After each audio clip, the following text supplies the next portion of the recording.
I would not support the repeal of the Affordable Care Act. That's the name. It's not.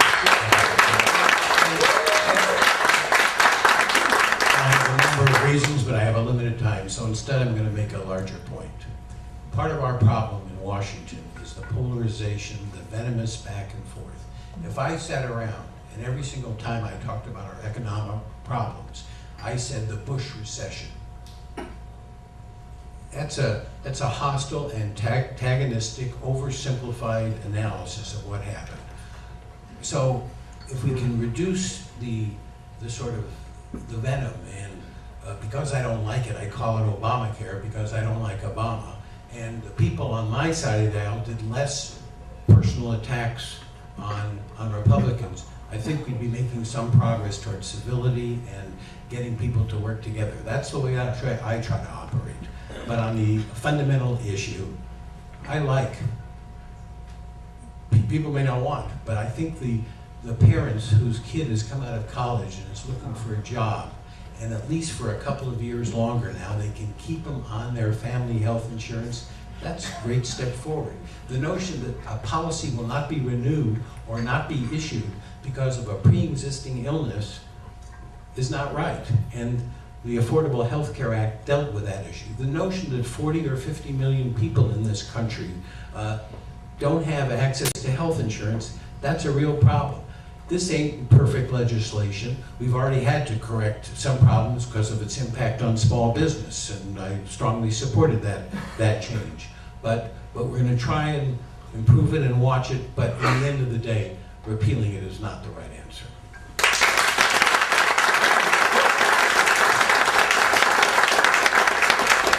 The Affordable Care Act. I have an individual Blue Cross policy. I'm a self-employed writer. Since that bill passed, I get one of these envelopes, seems like every 3 or 4 weeks. Important information about your plan, open immediately. If you like what you have, you can keep it. Anybody remember that? Are you getting these letters? Important information about your health care policy. The premium is going to increase on May 1st to $476 a month. This is a policy with a $5,900 deductible. An $82 monthly increase, 20.8%. And I want to show you the chaos that this bill has caused. 2 pages later, no, it's not going up 20.8%. We don't know how much it's going up. Important update in the same mailing. Ignore the cover letter. Important update. Every 3 weeks, you're grandfathered. If you change it, we don't know if you can ever get it back again. We don't know what it's going to cost. We don't know what it's going to cover. It's got changes. It's got more changes coming. Changes are mandated by changes in benefits and/or taxes required by state and federal law. Every 3 or 4 weeks, I get one of these panic-mongering letters.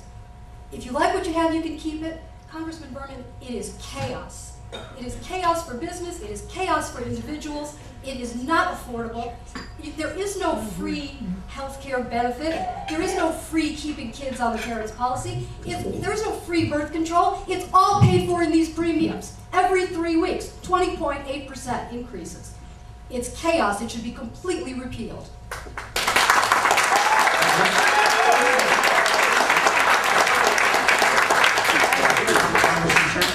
I voted for the bill. I read the bill. I was aware of the imperfections in the bill.